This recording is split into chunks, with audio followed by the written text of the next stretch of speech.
Bienvenue au Polysécure, épisode spécial PME. Je suis accompagné de mon trio de feu, Nicolas, Cindy et Dominique. Comment allez-vous? Très bien, merci. Très bien. J'ai décidé qu'on allait parler de Mythos aujourd'hui, parce que ça a fait les nouvelles.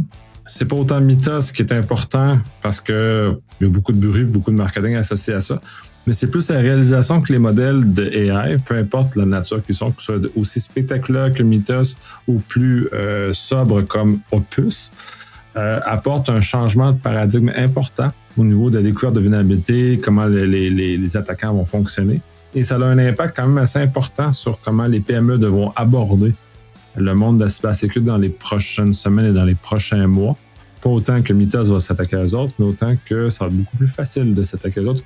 Déjà que c'était facile, ça va être encore plus facile. Donc, je vous laisse partir avec ça. Merci d'avoir tout dit sur le sujet, Nicolas. C'est ça, c'est fini, merci, bye. Mais je pense que le point pour tous Moi aussi, je vous aime.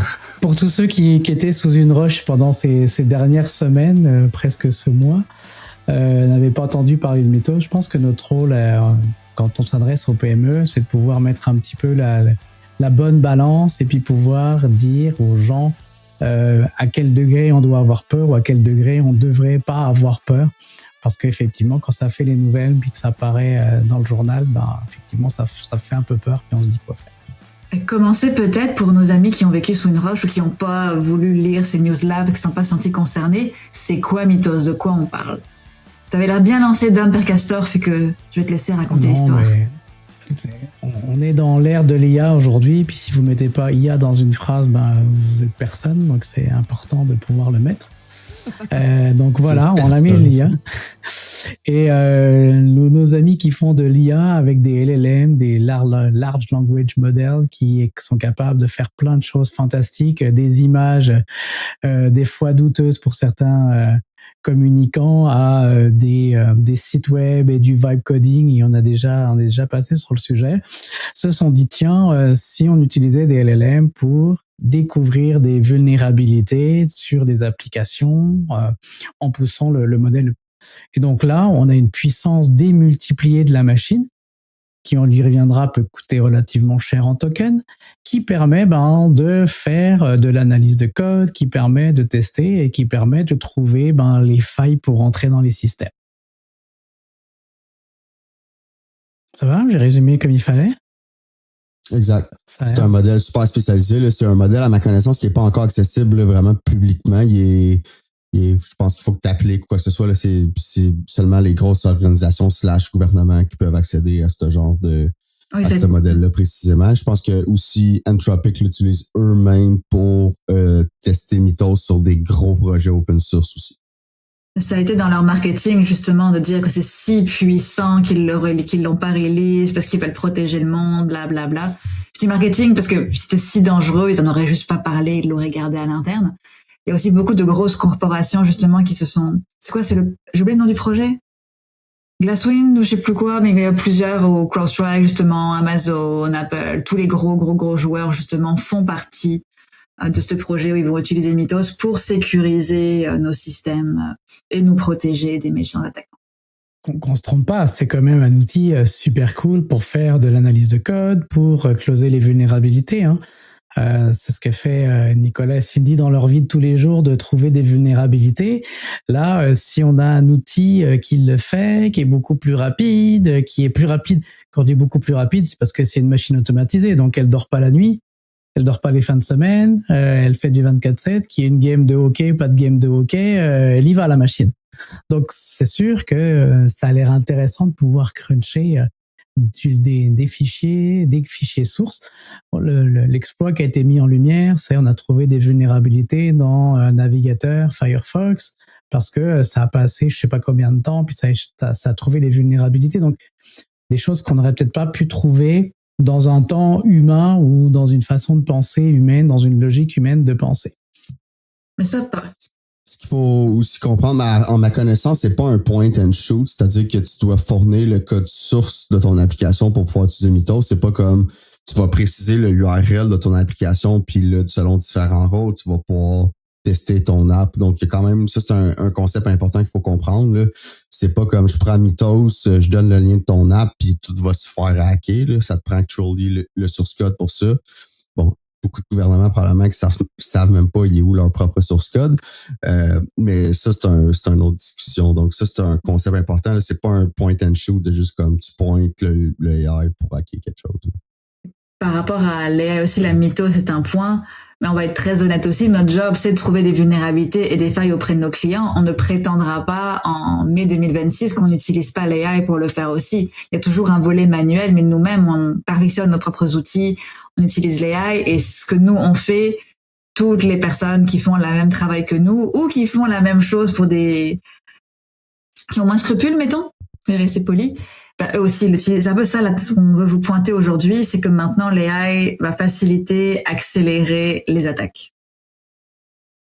Et c'est là le point. Alors, juste pour clôturer sur ça, c'est sûr que quand on connaît ces vulnérabilités, on va pouvoir les corriger puis faire du code plus secure. Donc, merci. J'espère que la fondation Mozilla va dire merci à Anthropic d'avoir prêté un nombre incalculable de tokens pour avoir trouvé les vulnérabilités, parce que ça va aider à avoir du code plus solide, plus sécuritaire. Puis ça, personne peut être contre ça. Si on a une recette de cuisine qui nous permet de produire du code plus sécuritaire, personne peut être contre ça. Puis on veut connaître nos vulnérabilités parce qu'on veut pas que ce soit un méchant qui les trouve. Surtout pour un browser. Un browser, c'est comme ton entrée à Internet. Là. Souvent, c'est les gens, quand ils pensent à Internet, c'est leur Chrome, c'est leur Firefox, c'est le browser. C'est ça leur interaction avec, entre air quotes, l'Internet. Fait que c'est sûr que quand Anthropic, on s'entend, là, ça a été un coup de marketing et tout, mais c'est vrai que ça a été des bons findings. Et si on retourne un petit peu la pièce, maintenant qu'on a ça, donc plus facile à trouver les vulnérabilités, à trouver le code, effectivement, ça a un impact non neutre sur notre quotidien, en tout cas dans les défenseurs ou dans les équipes qui utilisent ces logiciels. C'est qu'une fois qu'un logiciel a été déclaré comme voilà, là, il y a des vulnérabilités, là, on peut rentrer par ça, on peut utiliser ça, quand on le sait, on peut pas fermer les yeux puis attendre que ça se passe en petite boule dans le fond d'un coin. Il va falloir appliquer les correctifs.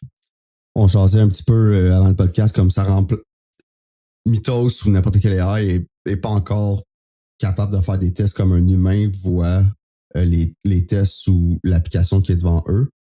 Ça, c'est important. Puis la preuve de ça, c'est qu'Anthropic, cette semaine, a ouvert un programme de bug bounty.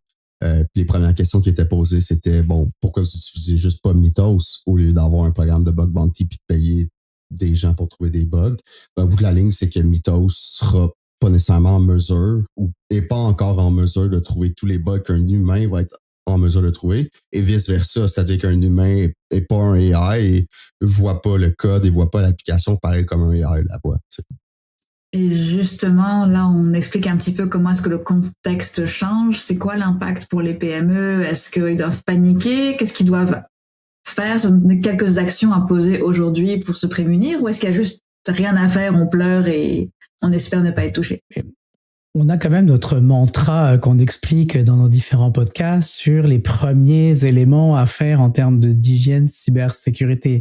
Là, effectivement, il faut garder une hygiène peut-être un petit peu plus stricte, ou en tout cas d'accélérer notre partie d'hygiène par rapport à ça. Les vulnérabilités qui existaient, il va falloir accélérer un petit peu sur nos déploiements, sur nos correctifs pour éviter d'être mal pris, parce que si Anthropic ou un autre, parce qu'aujourd'hui on parle de Mythos, mais il y en a d'autres qui sont dans le panier des LLM qui vont arriver. On n'est pas à l'abri d'un DeepSeek qui va arriver pas cher, qui va faire la même chose en termes de gestion de vulnérabilité ou en termes de recherche de vulnérabilité. Donc la correction va être importante.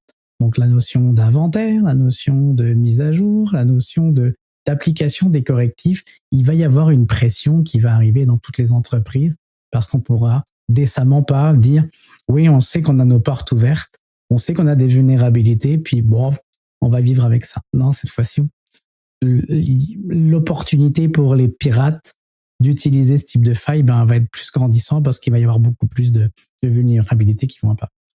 Et loin de moi de vouloir faire mon désagréable dans cette conversation, mais On a probablement tous vu des clients qui n'avaient pas un inventaire tout à fait à jour et qui avaient déjà de la misère à prendre le dessus sur leur programme de vulnérabilité avec genre Tenable, par exemple, right?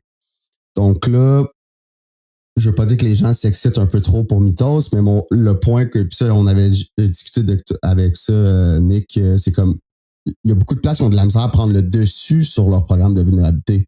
Puis là, vous excitez avec Mythos pour trouver plus de bugs, mais si on a déjà de la misère à fixer les updates qu'on a avec Tenable, je sais pas ça va être quoi la stratégie pour prendre le dessus sur tous les bugs que Mythos aurait trouvé, par exemple. Donc, il va falloir first faire les choses correctement comme dans la situation actuelle avant qu'on ait accès à Mythos, parce que probablement la majorité n'ont pas accès à Mythos encore. Donc, être capable de prendre le dessus sur tes vulnérabilités actuelles, d'avoir un inventaire d'assets qui est actuellement à jour aussi, ça pourrait aider dans ta quête à pouvoir utiliser Mythos puis de vraiment fixer les bugs. Là. Alors, oui. Je vais dire, ça va être essentiel de faire ça. Ça va pas, là où on était dans le mode, ça vient de l'hygiène, on se lave un petit coup les mains, puis that's it.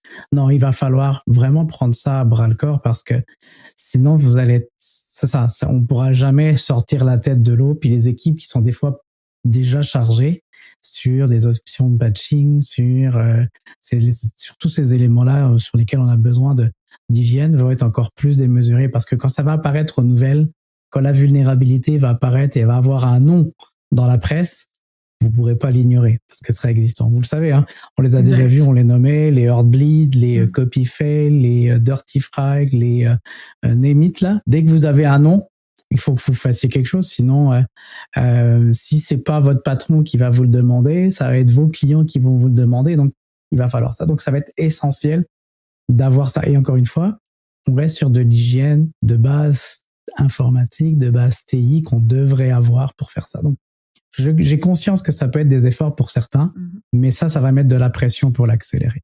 Et en termes d'analogie, vu qu'on aime beaucoup ça, des analogies pour expliquer ça au monde, là, actuellement, l'enjeu, c'est de paniquer, effectivement, en disant « Oh mon Dieu, les voleurs d'auto ont de plus en plus d'outils pour voler, alors que tu barres jamais ton char avec les clés à l'intérieur. » Mais l'impact de Mythos, c'est clair qu'il faudrait dire que tu commences par barrer tes portes et pas c'est les clés à l'intérieur.